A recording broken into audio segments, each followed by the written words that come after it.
Good afternoon, everyone, and welcome to Shaynel's 3 Cents. Now, I know you're looking like I don't see Shaynel, but I am your guest host today. My name is Drew Elons.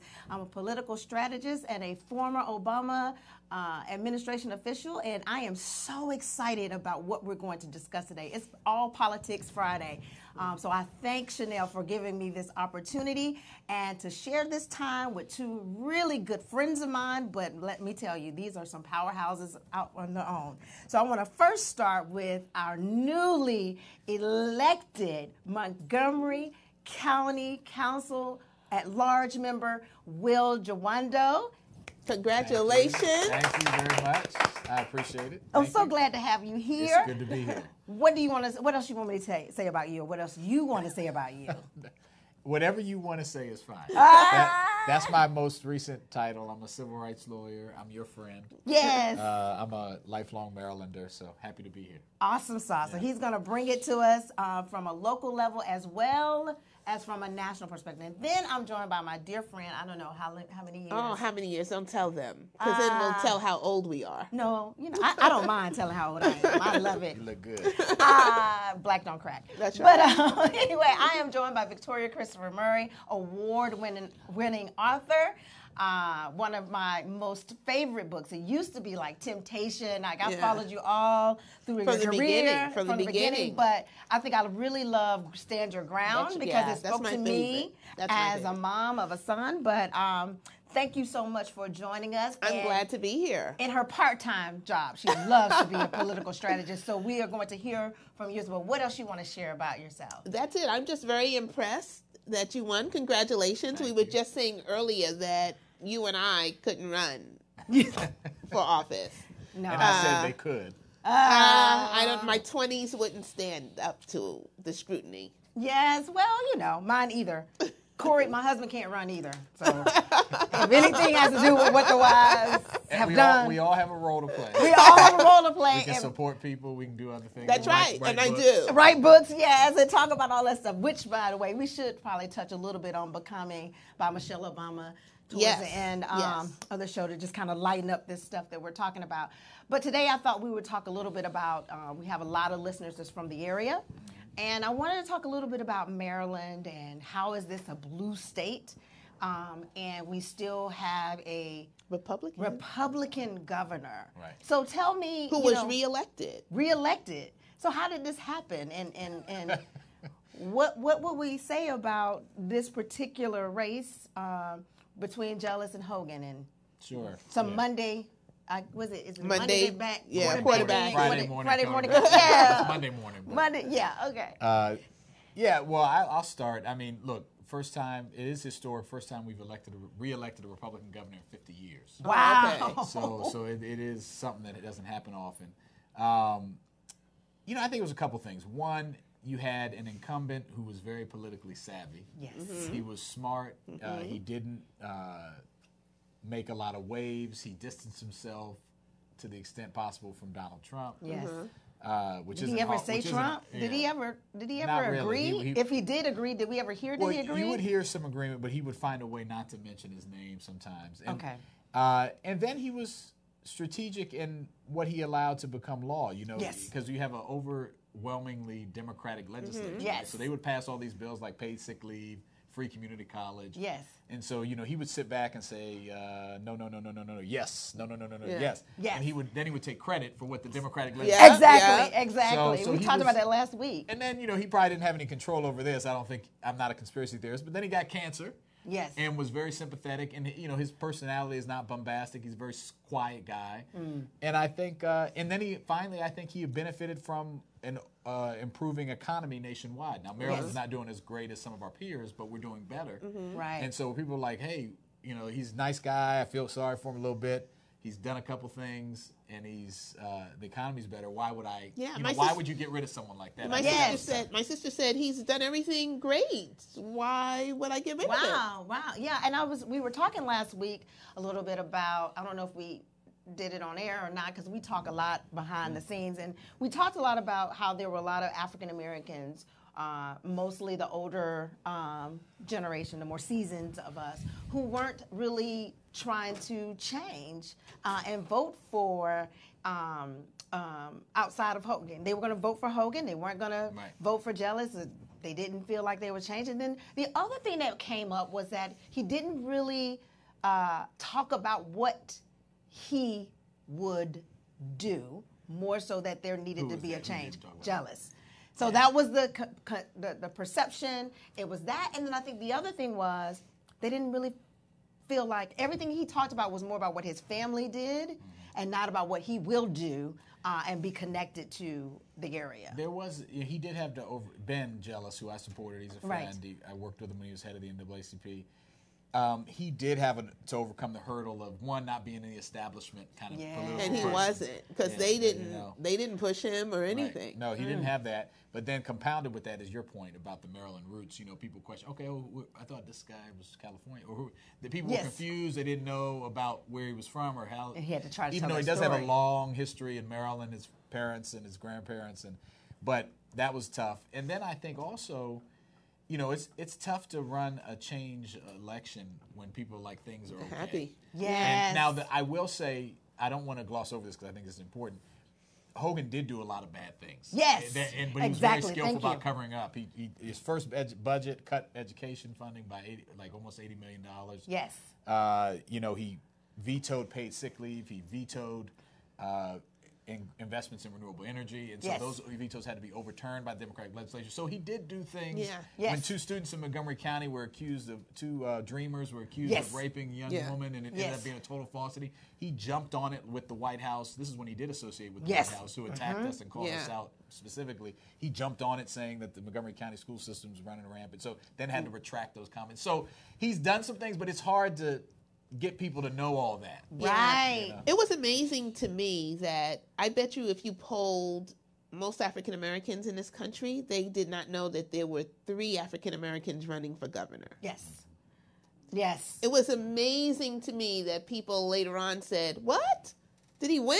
Right. We hadn't really talked about it. I tried to promote that on my page, and like you said, we supported Jealous. But I also noticed that even in my area, I live in Montgomery County, I just didn't hear from anybody. And I got people knocking on my door. Right. So we lived in a pretty open area, so nobody came and knocked on my door. Nobody said anything. When I would ask my neighbors about, what do you think, not who you're going to vote for, but what do you think, they just, it was just kind of like, It was interesting. Well, the other thing is, look, we've only had 2 elected black governors ever. Yes. In the history of this country, Yes. right? So Doug Wilder and Deval Patrick in Massachusetts. Yes. And then, David Patterson in New York was appointed but didn't get reelected, had a big scandal. So, so we're talking about stuff that doesn't happen often. Right. And I often like to remind people that Maryland was a slave state. Yes. Yeah. People don't realize it's the South. Right. Right. Anthony Brown, who was establishment, who did have support, who was known, still lost to an unknown Republican. Yeah. This is before Hogan had a record to run on. Right. And so we've had 2 consecutive black gubernatorial candidates not win in this state. We've never had a statewide elected black person in this state. I didn't realize we've had lieutenant governors who Yes. don't run on their own. Yes. They are part of a ticket. You vote Right. for because I governor. didn't realize that because of Michael Steele. Yes. Yeah. And so I just think there's part of that too. In addition to everything else we're saying, there's that part of it. I'm glad you mentioned that, because one of the things I didn't kind of tell you all I would talk about, but it kind of came up, so things are just changing, is this whole Bernie Sanders, I guess Senator Bernie Sanders said around just because white people are uncomfortable or not really comfortable voting for a black candidate doesn't mean that they are racist. What do you think about that? It goes back, that's what Bernie said. Yeah, So I got my own opinions, and as a host today, I'm trying to pull myself back and allow my panelists to go at that discussion. What are your thoughts on what Bernie said, and is there any truth to that we can't just label people racist? What causes the uncomfortable? If you're just uncomfortable with voting for someone being black because they're black, you're uncomfortable voting for them, not because of their record. What does that say about us? Because I know as a black person, my uncomfort my comfort level is not dependent upon the race of a person. I will vote for someone who is not black if I feel like their policies are going to do something for me. So what do we say about that?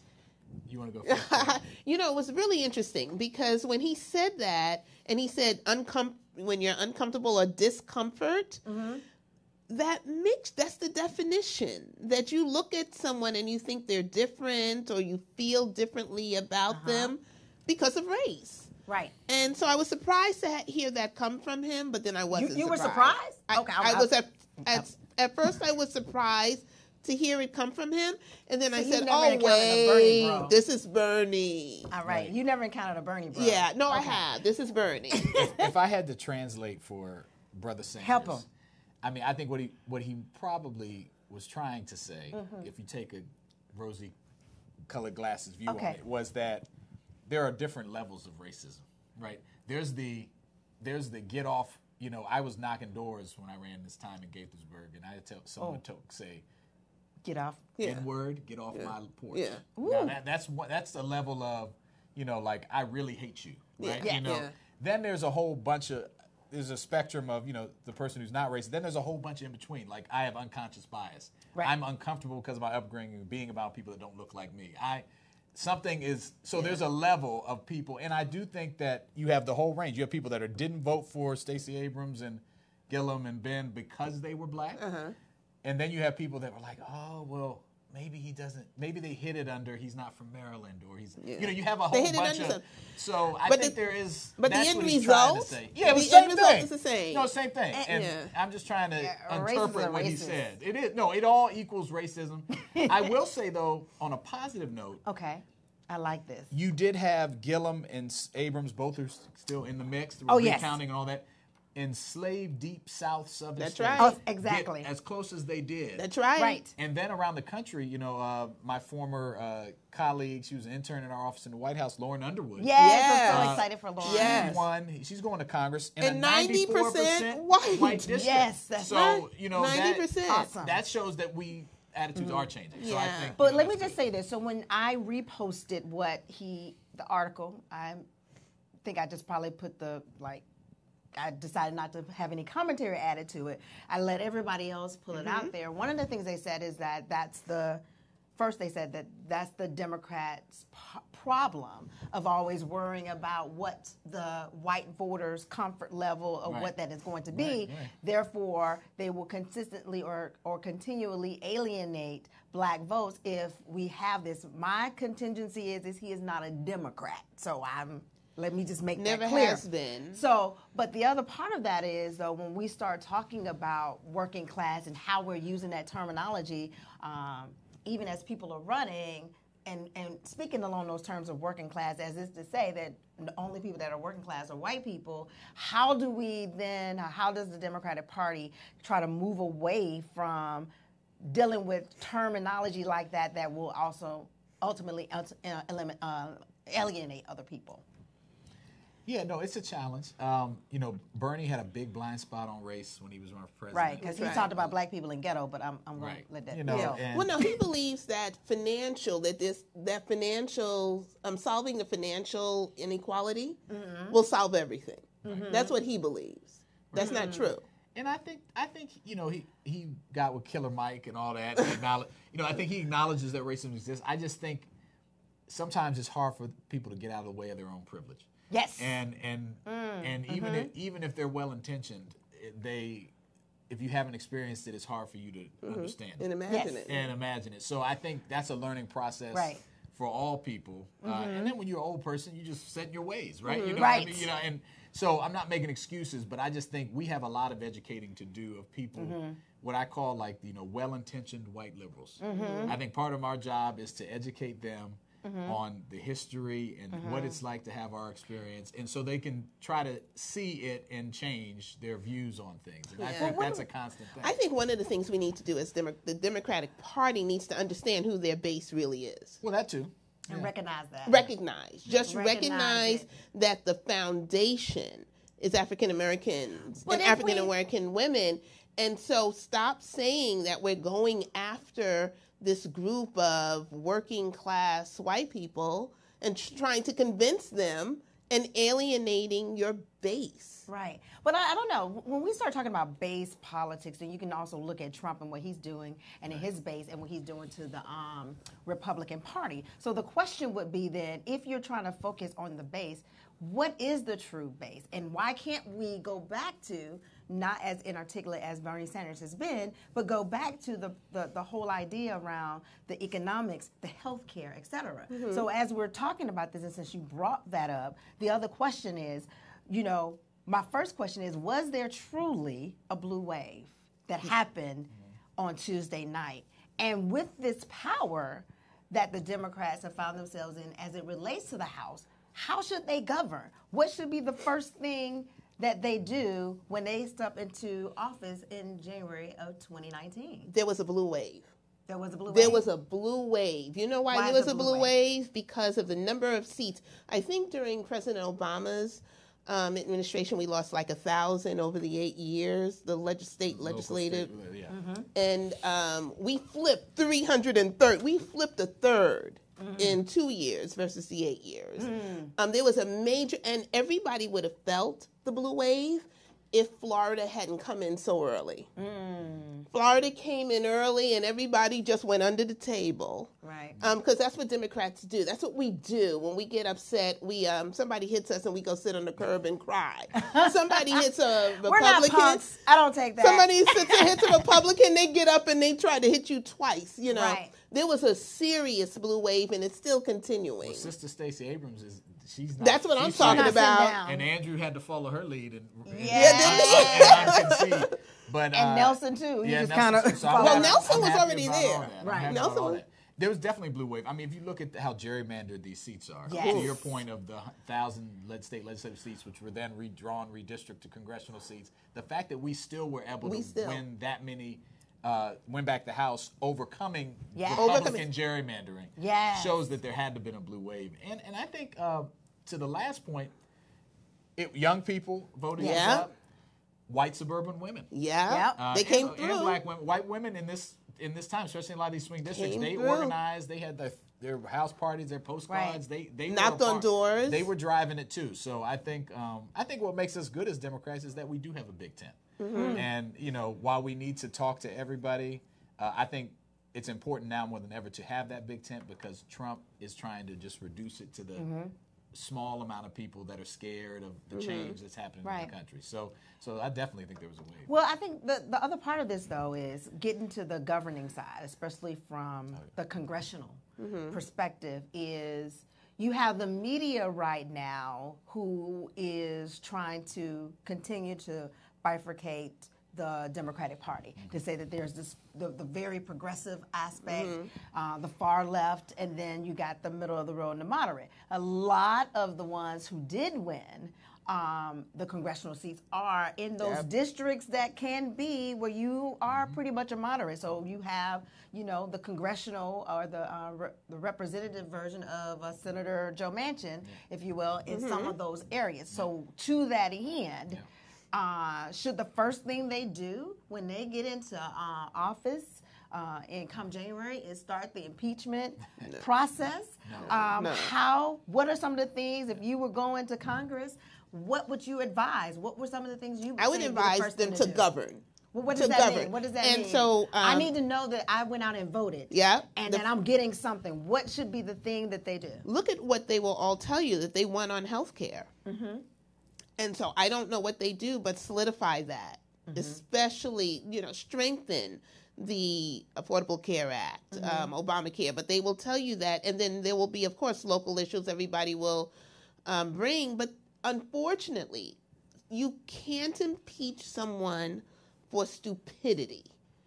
Well, impeaching also means it's not removal. Right. I think. Because then you have the trial. But I think, so there are 17, I can't remember the number, 15 to 17 of the new Democrats coming in that ran saying they would not vote for Nancy Pelosi as Speaker. Right? So to your point of, running against more moderate races. So I think we have to be mindful that we have a range of folks. And then you have people like Acacia up in New York. and Ayanna Pressley, my friend up in Boston. First time she has that Massachusetts seat. Right, coming in that are much more progressive. So we're going to have a whole range, and again, that's good for us, I think.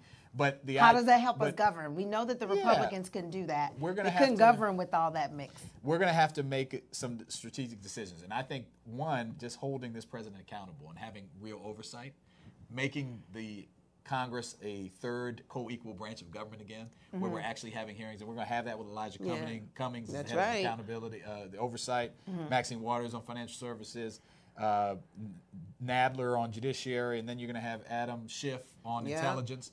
So we're going to see real accountability, and I think that's people want that. And to your point on healthcare, we need to have a proactive agenda. I think we can put real pressure on the Republicans in the Senate by passing a comprehensive infrastructure bill. That's going to put people back to work. That's going to train people in apprenticeships and the like. And when we pass that out, let them vote against it.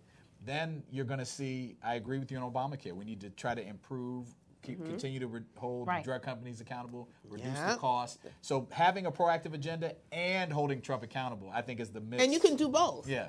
So here's the thing. So I just read an article that came out about actually Nancy Pelosi saying is that the first thing we want to do is to send to the Senate ways to protect pre-existing condition. Which is smart. So I actually believe that we can walk and chew gum at the same time. And so as we're having the oversight, because what you don't want is what they did as it relates to Kavanaugh, to allow Kavanaugh to come across as the victim.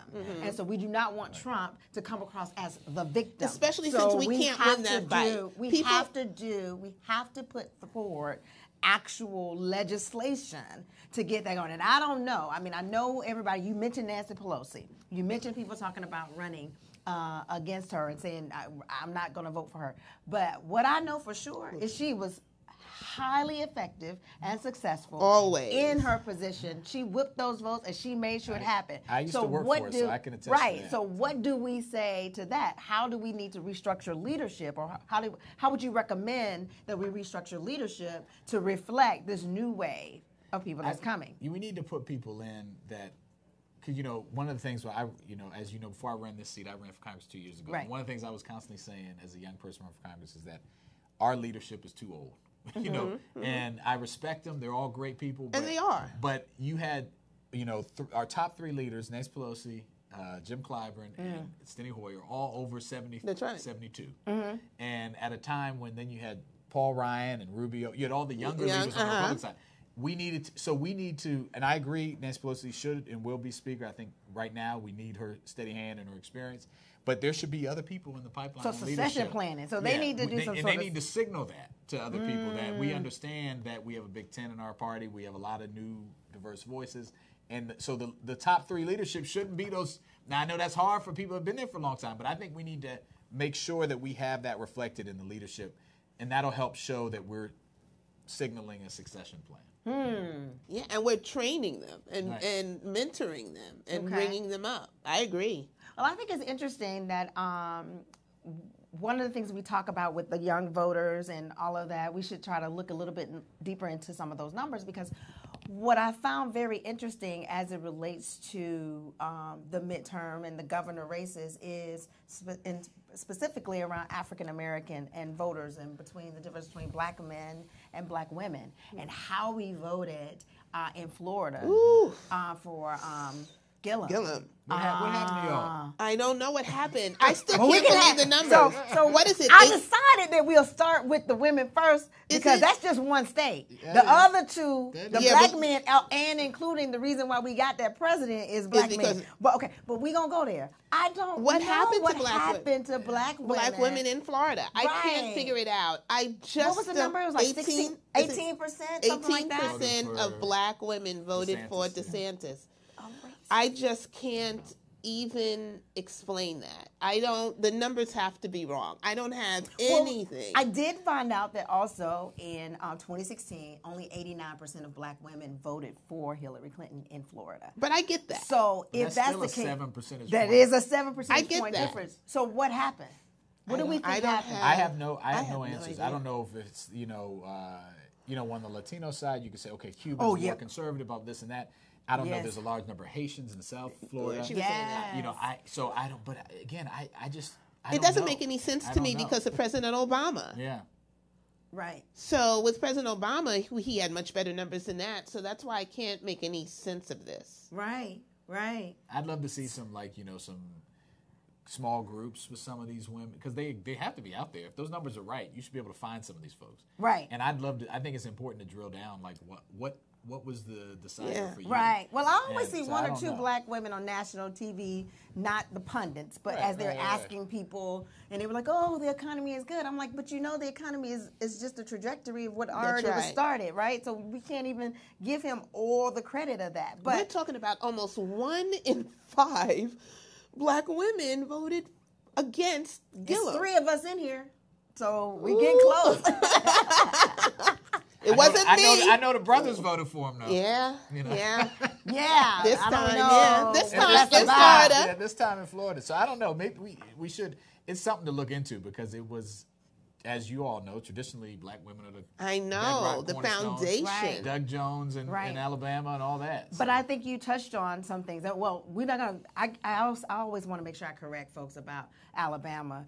I always want to make sure everybody know that black people, black men and black women, came out strong. Yeah. 93% Yeah. black men. 96% of black Yeah. women, Yes. and I'm not saying that just because No, of I you, but I agree. know I people appreciate have that, all yeah. after the election They talked made a it whole about lot the about women, black yeah. women, Yeah. and I'm like, no, Don't forget the black men. We came out, Don't but forget that the black men. shows Don't though forget when us. we go as a block, Ooh, the child. power Lot of and the power. change that Yep. we can make in a particular state. So and this in Florida probably would have made up the difference. It would have. 18%. That's right. Yeah. If That would've made black up the women difference. had come through the way they normally do, right. I don't have nothing. All right. Well, I think we're going to take a break because when we come back, I want to talk about these black men. I'm going to be gone for that. No, he's I'll not. see y'all later. It was nice being He's on. outnumbered. Thank you. Really outnumbered. Even our production people, he's out and they're outnumbered. But we're going to come back and we're going to talk a little bit about, we want to talk about Stacey and her not giving up the fight, and then the recount and how we believe that things how we think things are going to turn out after that and moving forward. All right, Okay. so we're going to take a break. Sounds good.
participate.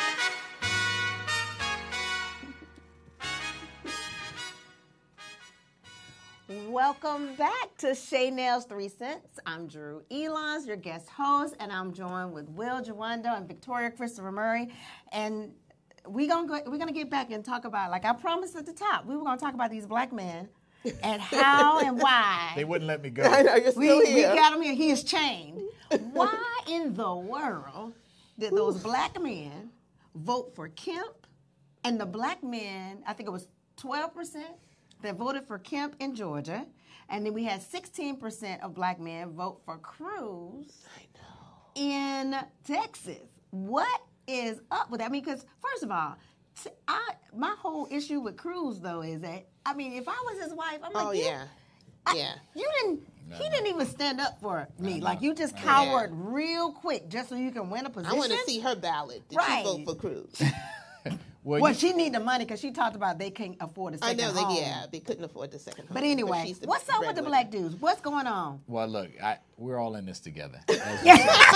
And so clearly we're not. No, we are. Okay. I mean, I think, look, unfortunately, a lot of people, as you all know, are uninformed when they go in and vote. Yes. Mm-hmm. And I think people see a name they've seen before. They've seen a deceptive ad. That's why all this stuff. So that's some of it. I'm sure some of them saw a man's name, Ted versus, sorry, not in the case of, you were talking about Brian Georgia. Kemp. Brian Kemp, Brian versus Stacey. But look, the overwhelming majority voted for Stacey. That's right. Even more so than black women in Florida, right? I'm still mad at them. I'm going to go find them. But, I'm look, we have to continue to. Numbers were up, though. I think that's the other thing. You had, even though the percentages were different, you had more people voting, which is good. You just look at this, just know, rosy. I'm just trying saying, to help. Well, it has to be the half glass. But you know what? Some of it I think is there are a lot of black men that support Trump. Yes. And they support him because they think he's successful. Right. They look at him and they see money, even though it's fake money and it's not real. Yeah. And so they supported, I believe, Cruz and Kemp and DeSantis because of Trump. But again, these are small numbers now. Yes, Small they numbers. are. Small numbers that made a big difference. I'm going to go back. This is the time. Oh, it's Kanye's fault. One of the things that Kanye said when he did that cray-cray discussion in the Oval Office, that I thought, Kanye, get some help, man. No, he's already said. He's seen the light. Well, whatever. But the thing that he said there that was really profound, that really stuck out to me, because I finally watched it later, was that when he looked at Hillary, he felt like she emasculated him. And I think when it comes to some of the black men, even when I thought about 2016, there is some truth to that. That when we see, especially in Georgia, or anytime we see a strong woman, and particularly a black woman, but in that case, a strong woman, there was some sort of intimidation. And I think that was actually a moment of unmedicated self-truth that I saw, because I remember that I've had to, and I rarely block people. I don't care what you say. I just ignore you. But there was this guy who came on, I don't know, I guess he was a friend, somebody I loosely knew. But he said, when it came to Hillary, not about her qualifications, not about what she can or cannot do. It wasn't even about the predator, right? The super predator. Right. He said that the Bible says, and whenever somebody says the Bible, I'm ready. I sit up. He says the Bible said that a woman cannot lead over men. And I said, show it to me in the Bible. Because if that was the case, there would be a whole lot of people that wouldn't have been set free not for a woman. That's right. I said, so I'm going to need you to show me that in the Bible. But I believe that there was this whole patriarchy thing that was actually going on. And I actually believe that there's this thing around women being leaders, which, by the way, when we start talking about 2020, I think that's going to be one of those things that we're going to have to think about. Well, there's a reason we never have had a woman president, right? And or even vice president. Even though we saw positively great gains by women, I think the number of women went up to, I think we're up to 113 women out of 435, Yes. which is the highest ever. Yes. That's never Most broken of them were 100. from what party, though? Where did most of From the our women? party, from the Democratic Party. Yeah, from the Democratic Party. You know, I mean, in And the the Senate, diversity that's there, yeah. too? Where did they come Oh, from? yeah. They come from Democratic everything. Party. The Democratic Party? No. You know, there's but the only Republicans said, I thought that Candace Owens said we were going to have a Blexit and that black people need to No, leave the no. Yeah. They actually Democrats. lost. They only had 2 Republican black people, And Mia Love Mia Love, and Will Hurd. and- And Will Hurd won, but Well, Mia Love Mia lost. lost. Yeah, So they've and lost he half called- of And their- Will Called out. Hurd Yeah. was holding on. Right, Will yeah, it Hurd. was I was close. watching it all night. It was close. So Does he identify? No, I'm just playing. I'm not. Yeah, I'm he gonna put it does. back. Stop. He does. Stop. Look. He does. I'm biracial. He I does. like to give anyone the He one drop does. rule. So but He identifies. I think Go he ahead. does. I've heard him on criminal justice reform. He's pretty good actually. Yes. But I would say there's obviously patriarchy, misogyny. We're dealing with that. There's a reason women make less money. All those issues are still Right. problems, and I think you do get black men are not immune to that disease that all Right. men have, and so Right. there's going to be a subset Yeah. of people. And then when you talk about church and uninformed and people from certain parts of the country with traditions, then it could get amplified. So of course that exists, but And I do believe know. that for African American, probably, I don't have any statistics for this, that I bet you that we vote one issue more than any other group. We do? You think we vote one issue? I think we vote that abortion issue. We sit up in church and we'll say, I know I don't like Trump, but he doesn't kill babies. I have she's not a friend, but a Facebook person that comes to my Facebook page because I don't delete people either. I deleted that dude, though. Well, 'cause he I got a little deleted, rough. in junior high school, I used to cross them out of the yearbook. But, and she constantly says, you're baby killers, you're baby killers. And she doesn't even understand that you can't change somebody's heart with legislation, and it's up to the woman and God, not us. Right, and we Not the we shouldn't government. judge. Not the government. well, we So- should take our lead from the African countries. Ethiopia, the latest one, to elect a woman president. Yeah. Yes. We've was had a beautiful. woman president in India, in Liberia, everywhere. and India, and a lot of Everywhere. and Europe has done it. So we're behind on that. We need to catch up. I think Yes. we have a chance this time. Okay, because I was going to say, how do we do that? But let's talk about the recounting. What's the viability? What do you think the strategy around, specifically for Georgia, around Stacey not conceding? And what does that do? Does it make her seem petty? No. Does it mean what is it No. going to do for the I party? think she needs to for the do it- process? Why do She we needed to do it for her voters. Okay. She needs to make sure, and I'm glad they're doing it in Florida. People have to have faith and belief in this system. Trump is tearing it down. And people have to believe, okay, my vote was counted. We came this close. Next time I'll be out there. Okay. Without that recount, people are not going to believe it. Yeah. I'm so glad she stood strong. Well, one of Right. the things you hear from young people that don't vote is that my vote doesn't matter. And so that's Right. why it is important to fight. And it's important to fight also because, the people who supported you want to see you fight. Want to see you And fight. the Republicans are fighting, and so we need to fight that every vote is counted. And plus, you saw all this suppression and racism. Yes. That's where we the need to go. 53,000 votes that were thrown out by Kemp. The idea that you can be regulating an election Ooh, while you're child. running. Yes. We're the only country that in the world that does that, so that we need to look at that as well. But I think for all those tactics, the suppression, making sure that young people and people of color know that their votes are going to count, you're going to fight for them. One, to just show that we're going to fight. We're gonna fight. We have to fight to keep this country the way it should be, open to everyone, welcoming, where we can all succeed. And so I think people want to see, part of the reason people like Trump is because he fights. And I was going to say, we have this reputation. I started by saying that when we lost Florida, we sit on the curb and cry, and the GOP gets up and they'll fight. Right. And so finally, people are like, yes, we're fighting. And we're fighting for something. It's not petty. It's the right thing to do. So she's not being a sore loser. No, it's No, the she bedrock hasn't of our lost. democracy. Both Andrew and her and Nelson, include him in, are saying every vote should be counted. Every vote. What is America if not one person, one vote? And so they're just saying we should count all votes. Count every vote. And that's what Andrew's been tweeting that all day, all night. Stacey, the same thing. Count every vote. And that's what America is. The only place, I forget who said this, and I'm paraphrasing, the only place that everyone is equal is in that ballot box. Yes. Yeah. The banker, the bus driver, the bus boy, they go in, they cast their one vote. So if we have to keep that tradition going. So I think I actually totally agree. I'm just trying to get y'all all hyped up. But the point is that I think even with this count every vote, especially in Georgia, especially what has happened with Brian Kemp, especially with all the lawsuits, I mean, there is a lot of messiness going on in Georgia that we need a point of clarity in.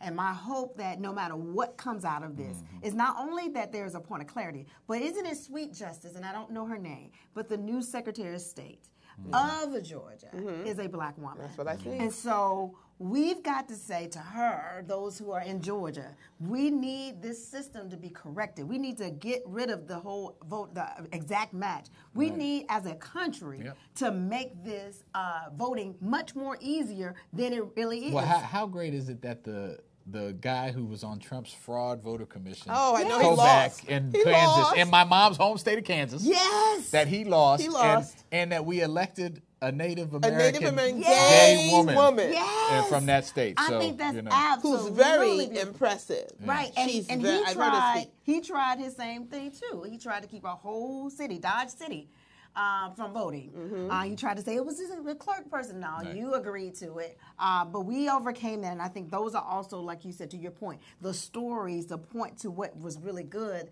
that happened during that time.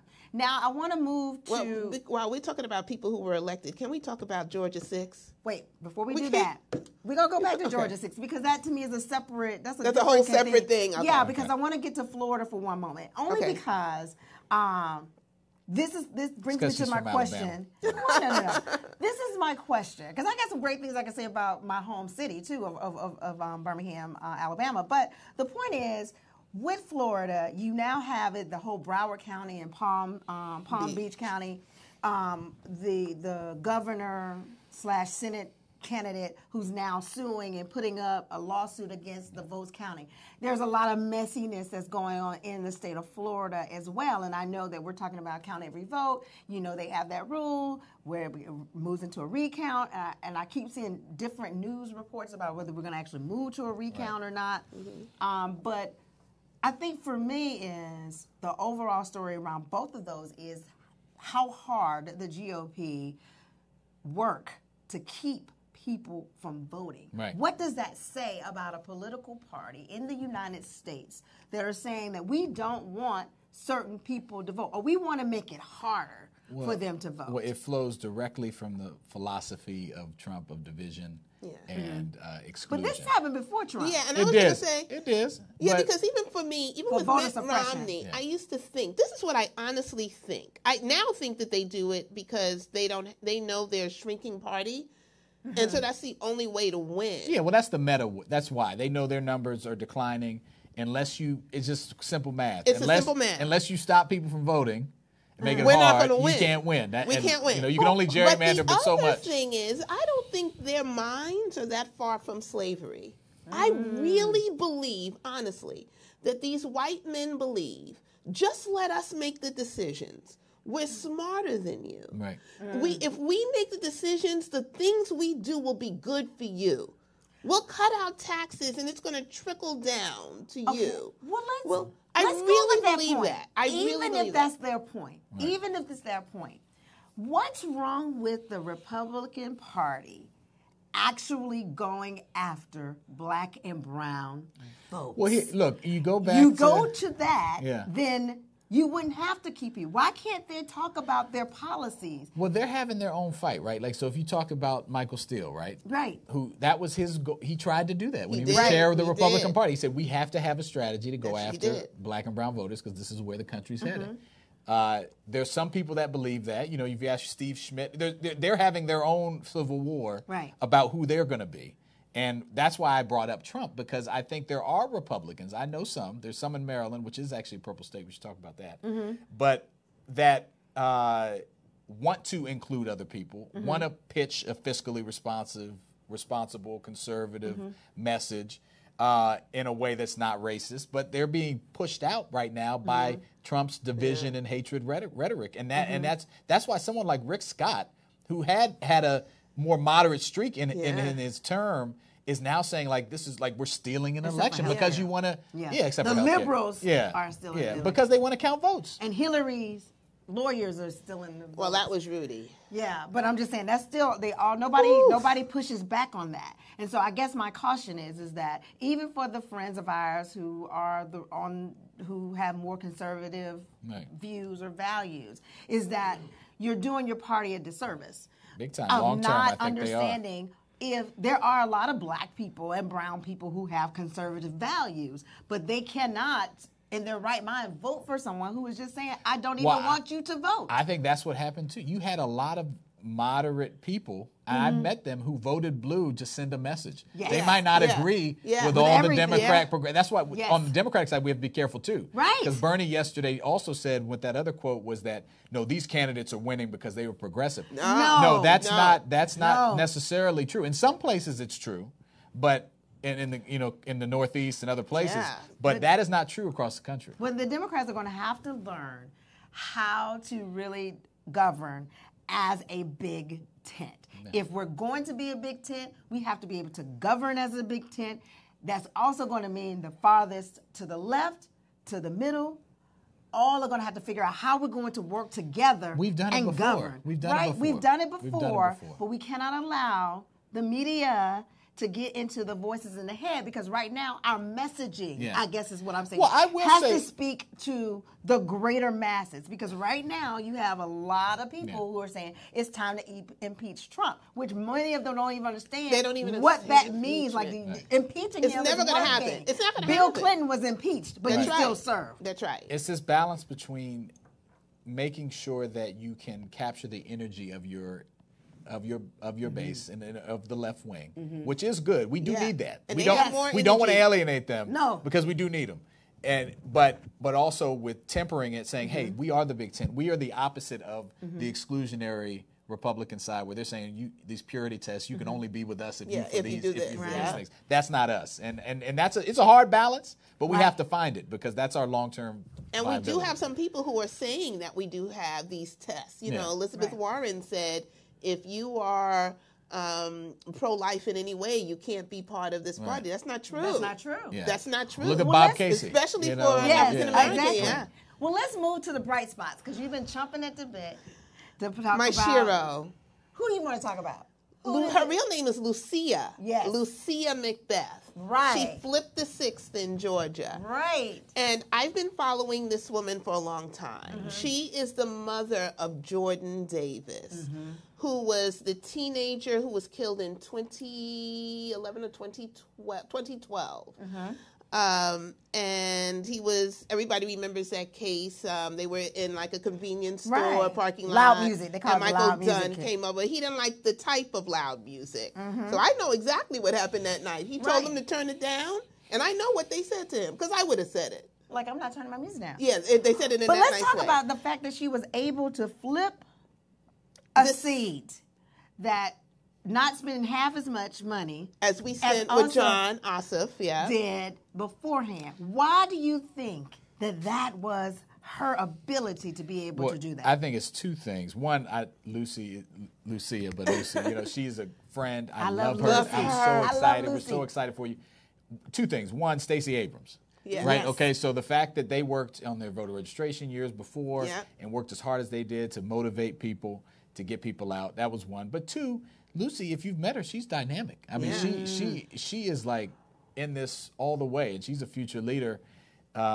She can speak to people in a plain way. She tells a compelling story about her son. She's been an advocate for years for gun violence. She won that, and everybody knows that she is for a gun control. Sensible clear. gun. Right. Yeah, so I think that combination of passion, but also the being able to ride on Stacey's coattails a bit, right? I think created a great for her to squeak by in a heavily Republican district. And once held by Newt Gingrich. Yes. I just think Right. but I also think that John Ossoff did put an infrastructure in there because he came in and he worked it with her. Yes. And she just had a great message. Yes. She was authentic. She stood up there. I wrote my novel, Stand Your Ground, based on her story. Oh, I didn't know that. Yeah, so, and that's my favorite book of all. That's the one I won all the awards for. So I have been following her, and I'm so excited. It's going to be great. We got a great crop coming in. Oh, my God. I mean, you could talk about Ilhan Omar, the Somali immigrant coming in from Minnesota, or from Milwaukee area. You've got the Native American sister coming in. I mean, we just have a really diverse set of folks coming in, which is going to be just exciting. I was going to say from the governorships, which is going to make houses. The governorship. Sinema in Arizona. I know we want to talk about that. Yeah. I was about to say, she took a slight lead today. Yeah. So my understanding though is that for from today and next and maybe one more day, certain counties that are going to come in, they are heavy cinema, but there might be one other county that's going to come in that might favor McSally. So we need to know if she's built enough of a There range. is still something like 500,000 votes that need to be counted in Arizona. That's what crazy. do we do to make this better? Like, that's the part that I don't understand. Well, California is still counting. Right. Well, look, here's a crazy idea. I can buy a car on my phone. Why can't I vote in more technologically savvy ways? Yeah. And but that we're would still make using access to everyone. Yeah, and we're still using paper. We're still it's just we have some archaic systems. Why do we vote on a Tuesday? Yeah. When we used to do it for farmers. Yeah, exactly. So there's a lot of reforms to the system that we need to do. But is there any will to actually go after the reform? And as it relates to voting rights and civil rights, is that also something that Congress needs to look at when they go into session? This is the challenge. We're a 50-50 country. Well, 54-47 or something like that. And so those are hard things to pass. I believe D.C. will never be a state because the Republicans can't afford to make D.C. a state and give another Democratic seat to the Democrats. I hate the never word. I know where you're coming from, but look, I think we're actually majority Democrat. Well, 54-47. If we all voted, right? I mean, right. And that's the constant challenge. Like, how do we get people to understand their power and to vote? And I'm a big proponent. I've started a couple civic engagement organizations that work in the off years. I think we have to work in the non-election time to help people solve local problems. That's one of the things I'm most excited about, getting elected locally. Yeah. How do I help you fix the security door at your middle school? That's right. And you see that I did that as an elected official, and that's important. And if we can draw those direct connections, I often say voting's the end of the civic process. You vote when you understand why it's important and what power it has. And if you as Democrats, and when we come every 3.5 years and say you got to get out and vote, and we throw a couple little money around, it's not a sustained action. So we're going to have to figure out how to. And what I love about that is that will teach people that the presidential election is not the most important. Right. At this point, everybody's always voting in the presidential election, forgetting that the most important are the local elections. Right, and I love that because for me, when I always harken back to Ferguson in a sense, because I think about the fact that if we all understood, and particularly in the Black community, the importance of being proactive. And proactive to me is also about the voting, but also it's about the advocacy. Because when we are reactive, like, yes, they changed the prosecutor. Yes, they changed a lot of different things in the council that's there in that area. But my goodness, if we had all been involved and engaged prior to, what could have been different for the life of Mike Brown and anyone else? We've got to start understanding what it means to be local. Well, I use the example of the Dreamers. Not one can vote. Look at the influence they've had on our country. They have achieved a legal status That's a good point. in this country without voting. Just by advocating and getting people on their side. And it was just upheld again by the court this week. So I just think there's a lot of that where there's so much you can do in addition to voting. Yeah. Right. I just don't think people have seen it. So we Right. need leaders like you to go out and say, okay, this really changed my life. Let me go out and vote for him again. I don't understand that. Somebody on my Facebook page the other day said it was because of things that I had posted that made her go out and vote in the midterm. That's a good thing. Right. Yeah, that's a good thing, but I want everybody to understand that's way more important than the presidential election. Well, listen. We did see increased turnout, though, which is good. Yes. So we're heading in the right direction. We just got to keep the momentum We going. have to keep it. I was going to add to your point, I'm excited about the city of Birmingham, who has a African-American man who is going to be the district attorney for the area, as well as a black sheriff. He beat someone you named already Mike have the Hill. mayor, right? I don't think that's going to change for a minute. But Mike Hill, who was the chief, his family has been the chief for years. So for this gentleman to come back and do that, I think that's great. Before we're almost to a close, we had so much more to talk about, but I was glad to have my friends here because you all make this hosting thing a lot easier. But before we go, I want you all to tell us how we can stay connected to you. So we'll go first. All right. So Will Jawando, that's a Nigerian last name in case you were wondering. But it's spelled Jawando, and I'm Will Jawando on all social media, Twitter, Instagram, Facebook, willjawando.com. So please stay in touch with me. And if you live in Montgomery County or Maryland, definitely stay in touch with me. All right. And I'm Victoria Christopher Murray on everything. I am an author, but I should have been a political pundit. Or I was in my previous life or whatever. But, you were today. But on everything, social media. Awesome. So I'm Drew Elons, and you can find me at Drew Elons on everything, DRUEALONS. I don't know what Elons comes from. We have to check that. I was married. Maybe next time we'll take the test. We'll take the. But once again, I gotta tell Shaynel, thank you so much, and I must close in the way that she always closes. And I'm gonna make sure I get this right. As Shaynel always says, we hope you like everything we said today, but if not, at least you heard it. Thank you again for a wonderful show. Thank you so much. Thank you. Thank you. Good to be here.